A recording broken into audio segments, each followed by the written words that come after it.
Welcome, everybody, to a special mini episode of the Filmmakers Roundtable, the podcast dedicated to films, filmmaking, and getting insight from filmmakers working in the industry. I'm Thomas. Marvelous. I will call him Mini-Me. My name's Dylan Listener. It's great to be back. Cool. So, yeah, sorry, guys, we didn't do more of these mini episodes, but time just wouldn't permit, and to be honest, there wasn't really much to talk about, at least from what I think. There were a few movies that I saw that I wanted to talk about, but yeah, I've been busy with my new job. I moved out in the time that we've been gone. Yeah. So we'll talk about that in the catch-up, but before we get to that, I just want to say we have an official release date for the first episode of season 2, April 1st. And no, it's not an April Fool's joke. No. So. But Tom, that's what somebody planning an April Fool's joke would say. That is true. So, I don't know, I guess you'll have to find out. So. Okay, so before we get started with today's topic, let's do a quick catch-up. So, Dylan, how's the job? I'm loving it, man. I love my coworkers. I love the area that I'm in. I've been getting to know this new town that I'm in. I moved up to Lafayette, working at one of the local news stations, and I love it here, man. It's an interesting town.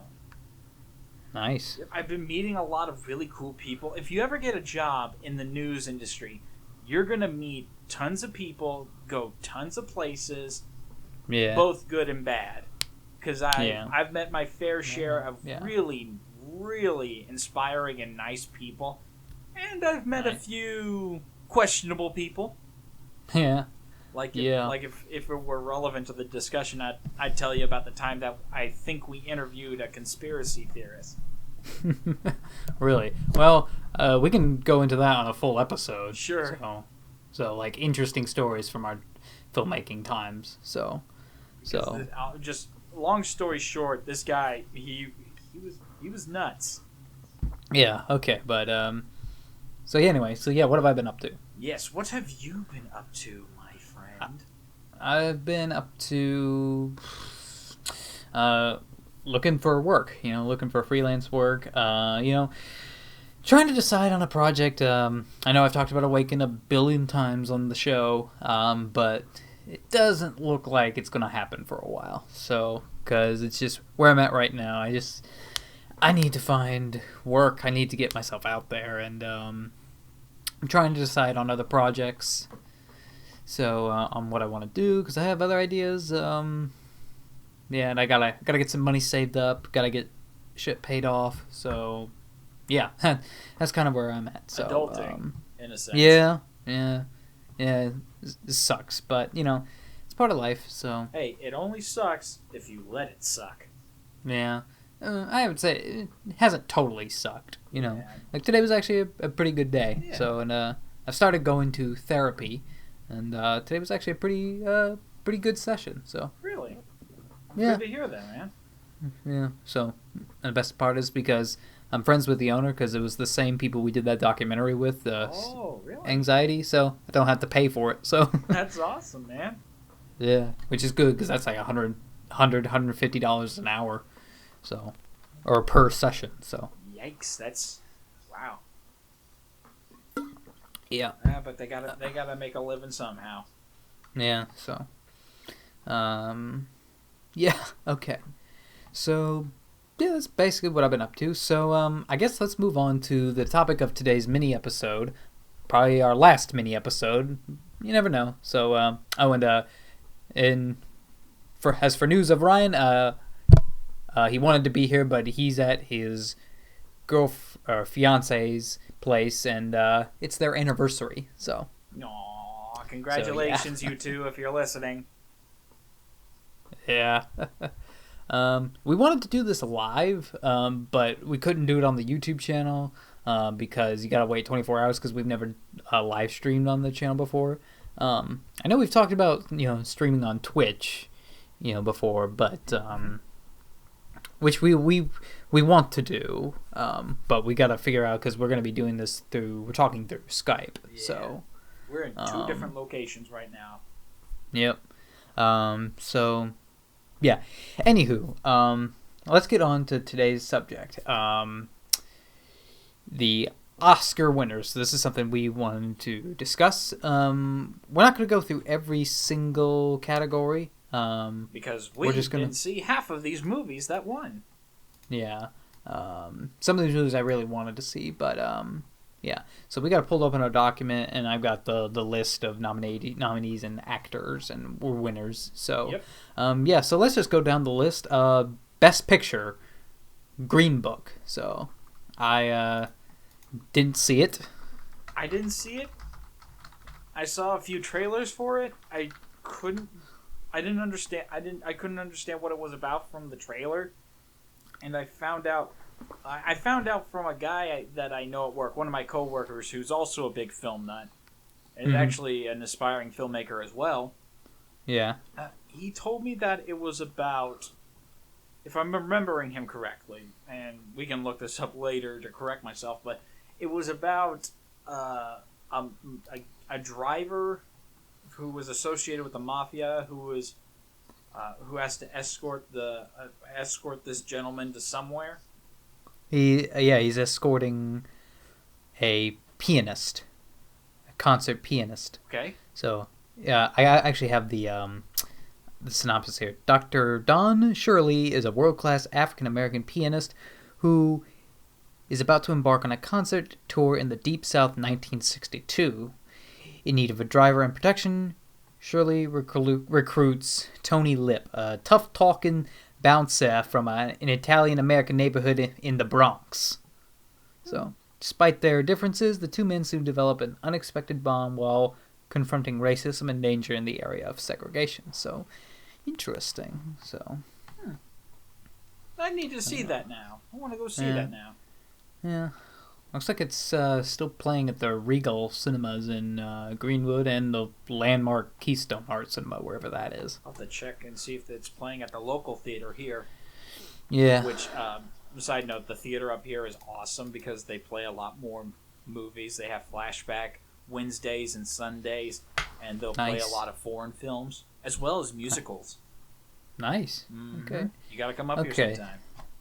Yeah, I'm definitely thinking about that. Okay, so Best Picture. Let's look at the other nominees. I have them pulled in front of me. As do I. Nominees is Black Panther, Black Klansman, Bohemian Rhapsody, The Favorite, Roma, A Star Is Born, and Vice. So we only saw 2 of these films, right? Or at least I've only seen 2 of them. I've seen 2 of them. I saw Black Panther and I saw Bohemian Rhapsody. Yeah. I still need to see A Star Is Born. And I haven't seen Roma. I really want to see The Favorite. So that looked interesting. That did look. Yeah. It looked kind of funny. Mm-hmm. And it's on this other list, which we'll get into. Mm-hmm. So yeah, I don't think we have much to say. So I mean, I enjoyed Black Panther. I enjoy. There was a lot of not controversy, but there's a lot of like backlash, like, oh, Black Panther didn't deserve so much praise, or like it wasn't that good. So I didn't hear about this, so I don't have any word on it. Well, I don't have word on it either. Like Black Panther, yeah, I don't know. I don't have much to say. So now the backlash that I know of for a film was for it. I think backlash would be too strong of a word for Bohemian, for what happened after Bohemian Rhapsody came out. Like for the changes. Yes. Some of the stuff that was left out. For those who aren't familiar, when Bohemian Rhapsody came out. Well, we talked about this when we did an episode. We did. We might can go more into it on another episode, but we don't want this episode to be too long. Yeah. So that's a story for another day. Yeah, and we probably already talked about it in an episode after we saw it. Yes, so you're right. We did. It's coming back to me now. So Anything else that you like to say about Best Picture? Differing thoughts. For Best Picture, it seemed like we had a pretty like a variety bin to choose. Yeah. From. It's Yeah, you have like a Black Klansman, another film about segregation, or well, it's sort of that. And then actually, Black Panther 2, like a racially groundbreaking movie, because that was mostly black cast and crew. Uh-huh. And then you have Roma, which I have not seen. What was that one about? Let me do a quick Google here. Roma. Here, let me do it since you did the first one. No, I got it right here. Okay. Okay. Cleo is one of two domestic workers who help Antonio and Sofia take care of their 4 children in 1970s Mexico City. Complications soon arise when Antonio suddenly runs away with his mistress, and Cleo finds out that she's pregnant. When Sofia decides to take the kids on vacation, she invites Cleo for a much-needed getaway to clear her mind. Okay. I don't know. It sounds pretty simple. Okay, I think I know what this is. Zebra Corner did a little joke about this, where he went into movies. So, but that's a different thing. I don't know. I didn't see it. I'd like to see it. So it sounds interesting enough. So. My parents, I believe, saw A Star Is Born, and yeah, I believe Ryan, they did Ryan, enjoy it. Yeah, Ryan saw it too. So it was really good. I still need to watch that. So. Have you ever seen the original with Barbra Streisand? I didn't know it was a original. Yes. There was an original. There was. Interesting. Found that out from my parents. Huh. The more you know. Yep, definitely. I guess kind of like Scarface, or Scarface was technically a remake. What? Yeah, I think it was it was Scarface. Yeah, but everybody knows Scarface. Yeah. Kind of like how a musician does a cover of an old song and it becomes more popular than the original. Yeah. So. So I think we've talked enough about Best Picture. So, now the Green Book also won original screenplay for writing. So, that's also worth noting. And Mahershala Ali won Best Supporting Actor. Yep. Who is also in the Green Book. So, interesting. Along with Regina King in the movie If Beagle Street Could Talk. That is correct. Mm-hmm. So, as far as adapted screenplay, Black Klansman won. So, which was, let me go down, scroll down into the. Yep. It was written. It was written by Charlie Wachtel and David Rabinowitz and Kevin Wilmot and Spike Lee. So, yeah. When they say adapted, does that mean it's based on a story? I guess it could be. No, wait, never mind. I was looking this up. From visionary filmmaker Spike Lee comes the incredible true story of an American hero. Okay. Yep, I see it. I got it right in front of me. Adapted from historical events. Okay. Okay. Interesting. Didn't see Black Klansman. I want to see it because Adam Driver's in it, and I love Adam Driver. So he's so good. He's the best thing in the new Star Wars movies. I'm trying to remember. There was this with Adam Driver. There was this one movie he did before. With Harry Potter. Oh no, it wasn't that. It was Daniel Radcliffe, I meant to say. Oh, it was? Oh. Yeah. What was that? Yeah. I can't remember, but Radcliffe in the scene asked him, "Can I talk to you about something?" And Adam Driver pulls a pan of nachos out of the oven. He's just like, "I just had sex and I'm about to eat nachos. It's the greatest moment of my life." unless you screw it up with whatever you're about to say. Do you want to It's talk? about your cousin. My cousin. It's like incest. She's not my cousin. Yeah, but you're like my brother, and so that incest. So Jesus. anyway, I think the only, the only moment I know out of that is when he says, "Do you want to talk about the? Do you want to hear the word of the Dark Lord? Dark Lord." Well, anyway, you can look at that clip on YouTube. So, yeah, we don't have much to say about the other. Although adapted screenplay, A Star Is Born was also nominated, along with If Beagle Street Could Talk. Mm-hmm. So, and yeah. Then we go. And The Ballad of Buster Scruggs with Joel and Ethan Coen. So, interesting. I did not know that one was out. Yeah. So anyway, let's touch on leading actor. Rami Malek, Bohemian Rhapsody, won for his portrayal of Freddie Mercury. Yeah. Which is one of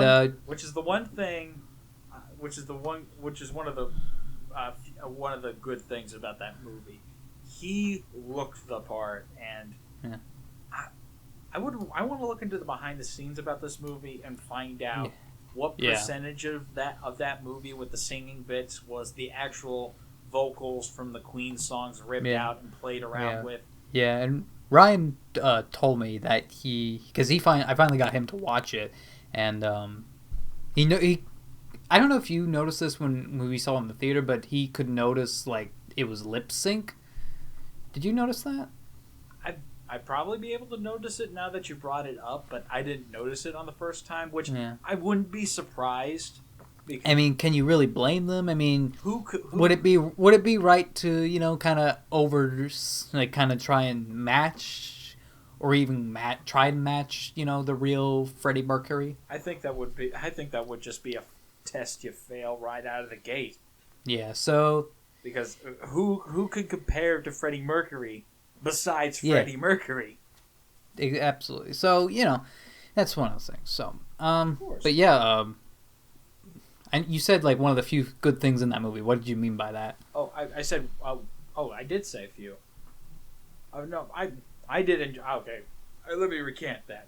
I did enjoy, I'm sorry. I'm thinking at 1,000,000 miles per hour right now. I got off work not just too long ago. Yeah. But, Rami Malek as Freddie Mercury was that was perfect casting from how I saw him in that movie. He looked the part. He could sound the part when he was speaking. I mean, outside of the changes which we've talked about before, that movie I still do enjoy Bohemian Rhapsody. I think I'm gonna go pick it up on DVD here soon. I need to pick it up too. So well deserved. So yeah. Cinematography, Roma. Oh, just one more thing on Rami Malek. Sure. He's a trooper for having to deal with that, with those fake teeth that they had to put in his mouth. Yeah. To give off that distinct overbite that Freddie Mercury had. Anyway, back to cinematography. Yes, cinematography. Moving Roma. that camera about. Yeah, Roma Alfonso Cuarón, however you say it. Didn't see it, but I think I saw the trailer for it, and I'm like, yeah, that looks.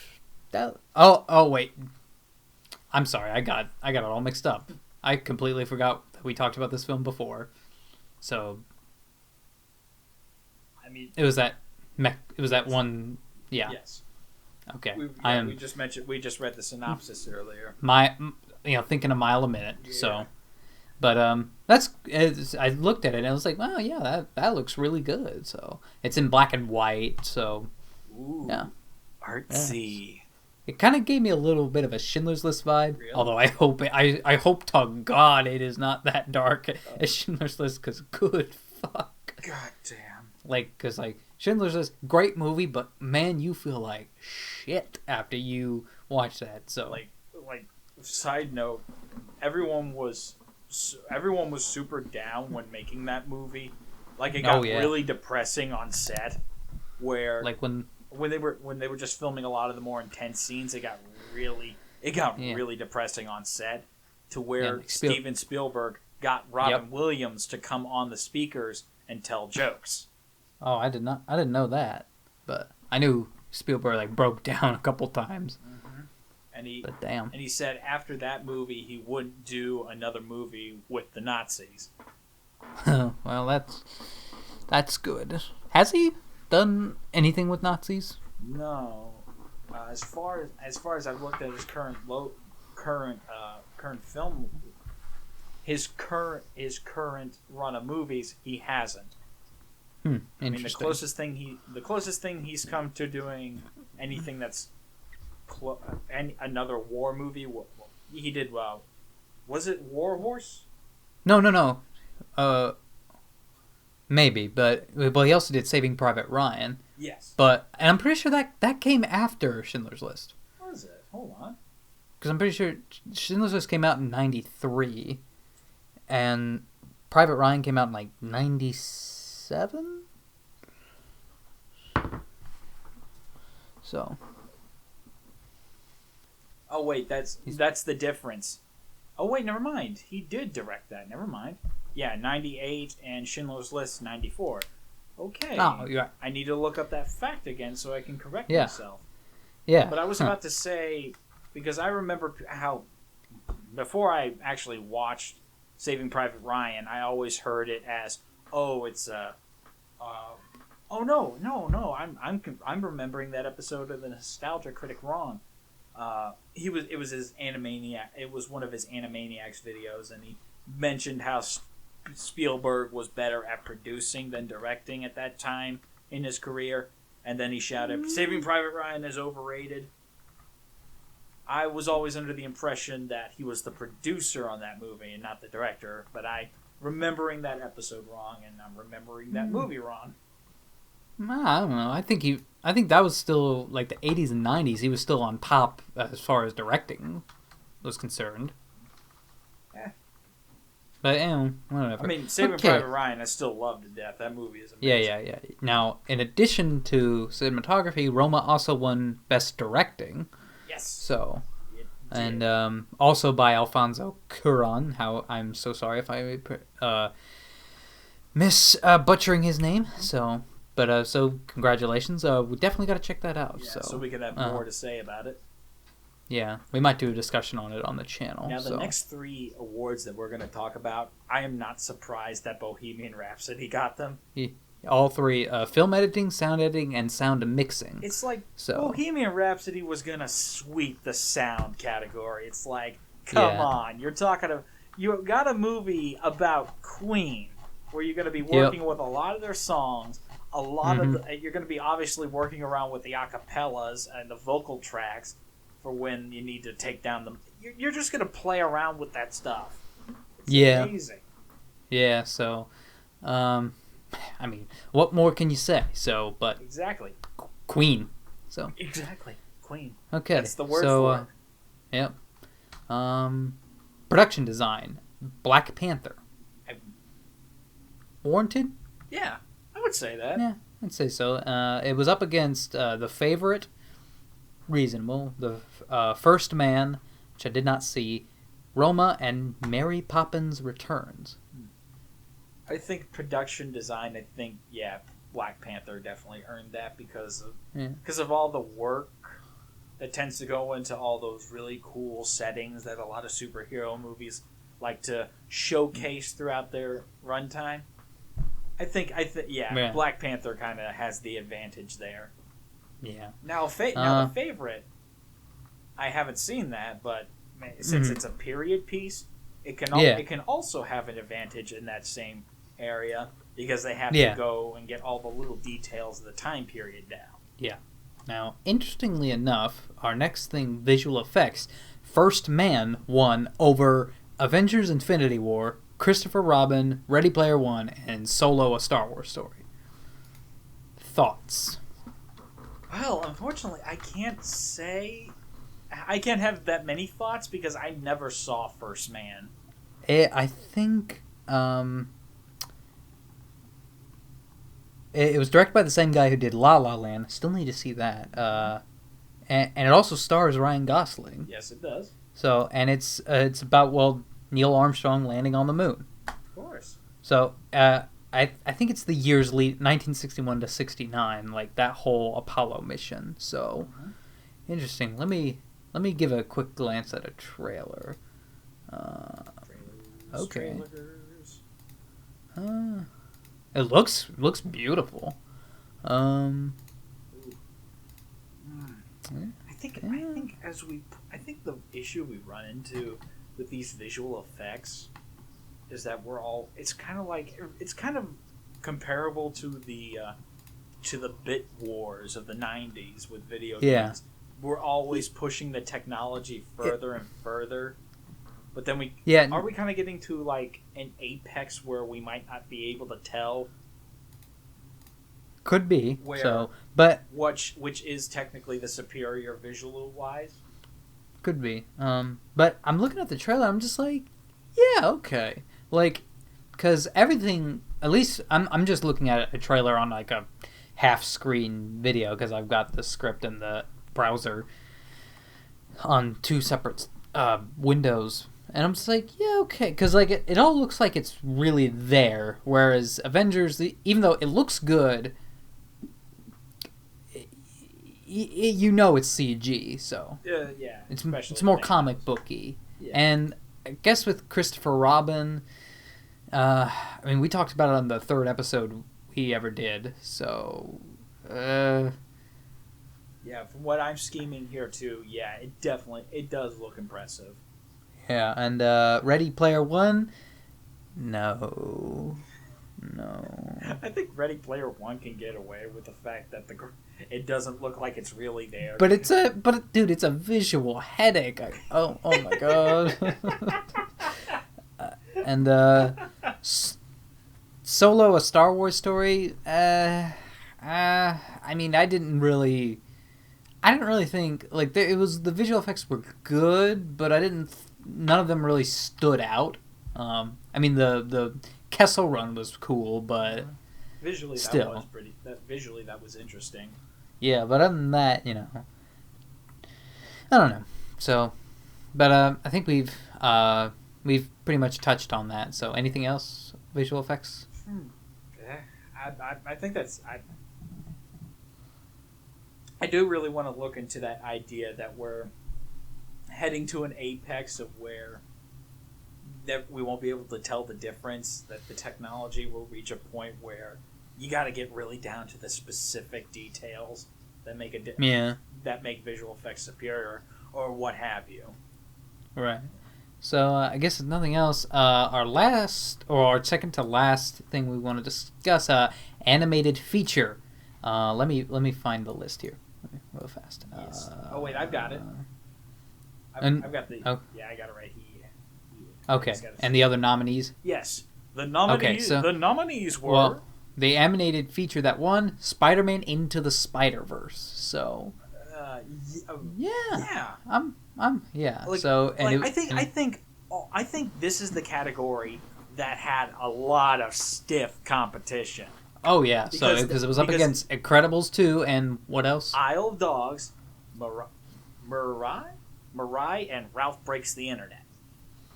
I haven't heard of the first two you said.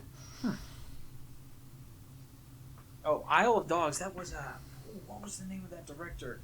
I'm trying to remember his name. But I'll look him up real quick. But he's known for doing very weird movies. That he has a very specific style to him. The director. It was Wes Anderson. Ah, yeah. Yes, and then we had, I am not familiar with this, Mirai. I'm not familiar with that, so I'm pulling that up right now.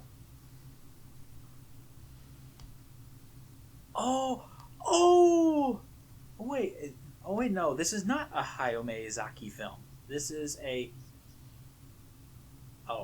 it, I'm getting ads somewhere else. It's let me pull up more information on this. This was it was a Japanese animated adventure fantasy film written and directed by, I am going to butcher this, Mamoru Hosoda and produced by Studio Chizu. Interesting. Or is it Chiz or Chizu? I don't know. I probably butchered that. Yeah. Hang on a sec. Okay, sorry about that. No, it's all good. But yeah, based on what I'm seeing here, this kind of reminds me. I'm getting Hayao Miyazaki vibes from this. Interesting. But so Spider-Man Into the Spider-Verse. So it's stiffest competition. Yeah, it's stiff competition from all sides. Yeah. But I was kind of actually expecting. I was actually expecting it to be neck and neck with Incredibles 2. I'm sure it was. Yeah. Because I did enjoy Ralph Breaks the Internet, but would I put that as best animated feature of the year? Probably not, but I do love it. Yeah, I get that. So I forgot to tell you. This. Have you heard about the after credits scene for Into the Spider-Verse? No. We should have stayed after the credits, man. It would have been amazing. Yeah, we didn't. Because I've seen it. It's glorious. Is it on YouTube? Yes. I'm gonna go check it out after we wrap up here. So, you're gonna love it. Yeah. You are going to love it. All right. So yeah, I think it was well deserved. Mm-hmm. I'm glad this film got the attention it did, because I think it got. Did it get other nominations? I am not seeing anything. Yeah, I don't see anywhere else either. I think that's the only nomination it got. But hey, I'm glad it won, and it did really well, and critics really liked it. So,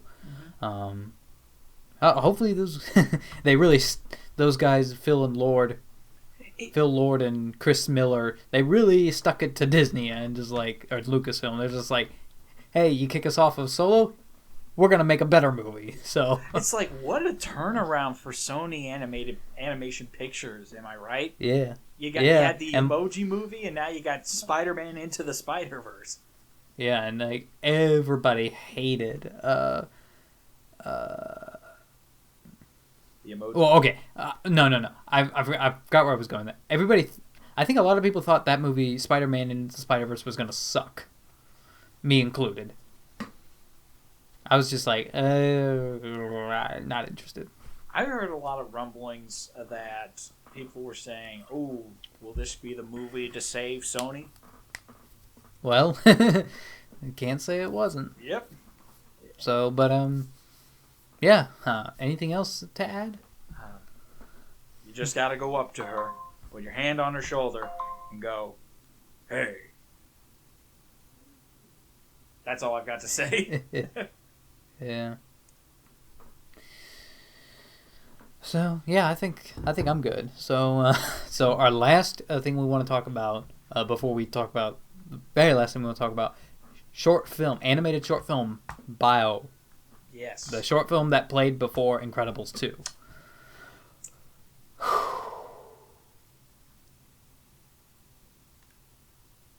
The silence should speak volumes. Yeah.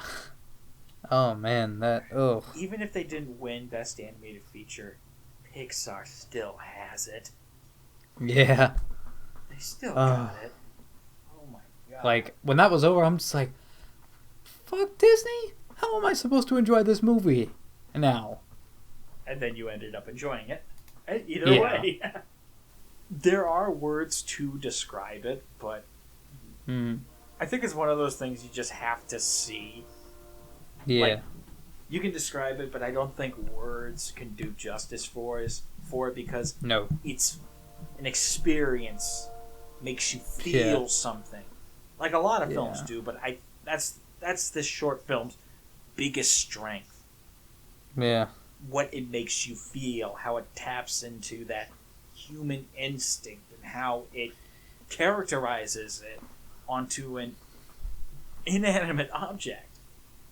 Yeah. It shows how film, especially animation, can take these ideas that we know in human nature and present them in like this. it is very inspiring. Yeah.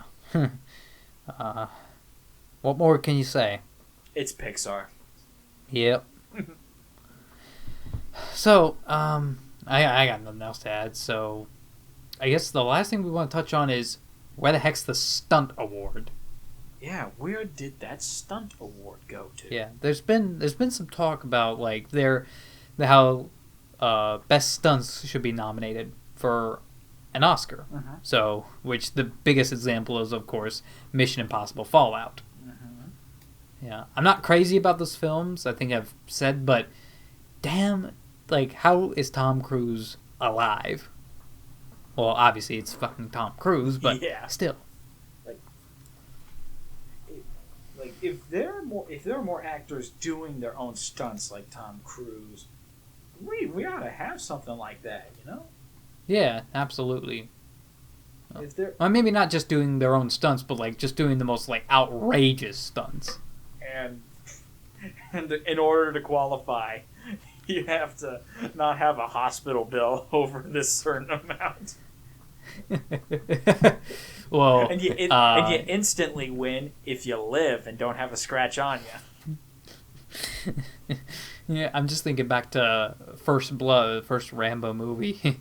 Stallone actually jumped off from that mountainside and into trees, so into a crash pad. So Of course. like he ruptured his spleen, and there's a wicked story that goes like when that epic scene where he's trying to sew up his own arm, that cut. Yeah. He actually went to a nearby hospital, and said, give me some more pain medicine so I can finish it. With the makeup still on. Jesus. Yeah. God So. damn. I don't. Let's just award these guys for just being able to do that, or like Absolutely. how Stallone actually got punched when facing off against Val Kilmer. Yeah. Mm-hmm. Yeah. It actually it nearly collapsed his chest. Like Val Kilmer got a good punch in the chest in it, and he was having issues with his heart. He goes to the hospital, and the doctors there asking, "What the heck happened to you?" And he says, "I got punched." And they didn't believe him. They did not believe him until Val Kilmer came in, and they were like, "Okay." Wow. But yeah, so give the stunts some recognition, Because these guys, especially even the stunt doubles, these people are putting their are oftentimes putting their safety on the line. Yeah. Now, one thing we want to touch on, we talked about this in I think maybe the first or second episode, maybe the second or third episode we did. What was it called? Like they were wanting to add a new category to the Oscars. Yeah, almost like participation or something like that. It was an award. Let me look that up. We'll pause right here. Let me look up the actual term that they use. Okay.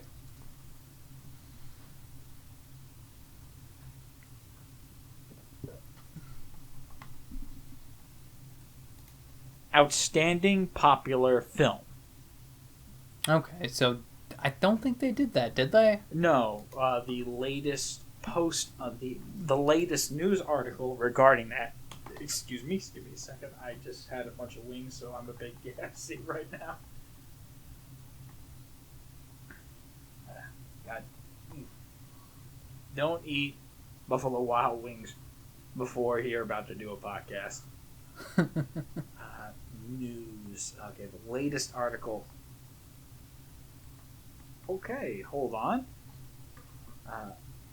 Okay, apparently there's a recent article. I was expecting the latest article to be back in 2018. Okay, they didn't end up doing it. They announced it, but they nixed it.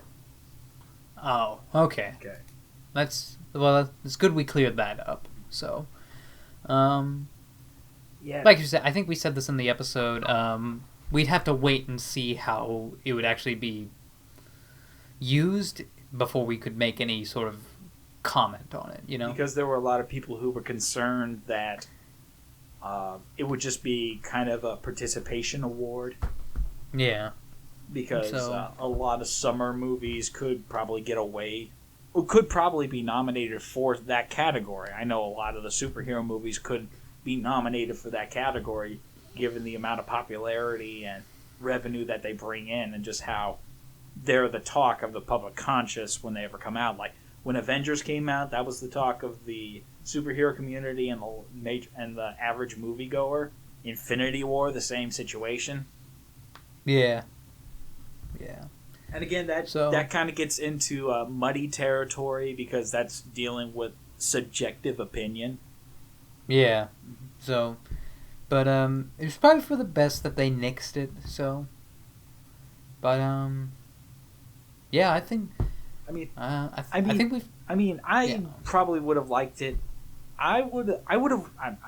I can't say that I would have liked it because I've never seen it happen. I kind of wanted that to stay around, maybe for just 1 year, like you said, so we can see what would happen if that category got introduced, Mm-hmm. Right. So, I think we've hit everything we want to see. So, yeah. Yeah. Them be the Oscars. Yep. So, I didn't. Did you watch the ceremony? Unfortunately, because I didn't. I couldn't because I've got this little I got this little cable setup. It's just like it's like a little cylinder cylinder satellite. I can only pick up 4 channels, one of them being CBS.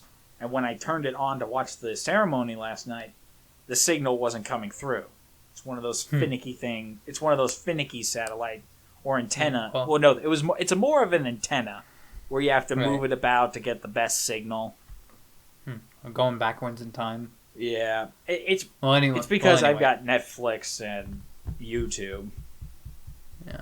Well, anyway, I didn't watch it but I've heard they've become a joke. The Oscars have become a joke. I don't know. That kind of delves into territory we're not, because like Jimmy Kimmel, and of his political views, but we don't talk about that on the round table. Yeah. So, but anyway, so I think that's gonna do it for this mini episode. Alrighty. So, well, ladies and gentlemen, thank you again for tuning in to the Filmmakers Roundtable mini episode number 1. Please. And the final mini episode, probably. You don't know that. Yeah. Well, but make sure to tune in April 1st for the season 2 premiere of the Filmmakers Roundtable. It's gonna be insert positive adjective that is relevant to millennials right now. Yeah, nice one. Okay, thanks so much, guys, for listening, and we will see you on the 1st. Bye-bye. Bye.